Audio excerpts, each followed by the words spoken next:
Online privacy শব্দটি অনেকের কাছেই হয়তো চেনা, আবার অনেকের কাছে হয়তো অচেনা। এবার এই অনলাইন প্রাইভেসির কবলে পড়ল সদ্য মুক্তিপ্রাপ্ত ছবি দঙ্গল। গত 23শে ডিসেম্বর মুক্তি পেয়েছে ছবিটি। মাত্র দুদিনেই ফেসবুকের লিঙ্ক হয়ে গেল গোটা ছবিটি।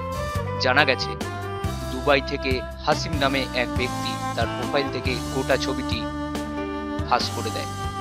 ভিডিও লিক করার আগে কভার ছবিতে সেই খবর ঘটা করে জানানো হয়েছিল বলে গোপন সূত্রের খবর।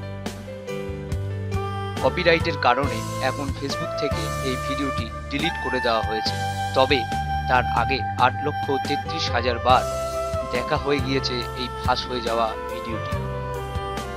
এর আগে অনলাইন প্রাইভেসির কবলে পড়েছিল উড়তা পাঞ্জাব এবং জানা গেছে আসন্ন বাহুবলী 2 ছবির কিছু অংশ এবং দৃশ্যও নাকি ফাঁস হয়ে গিয়েছে।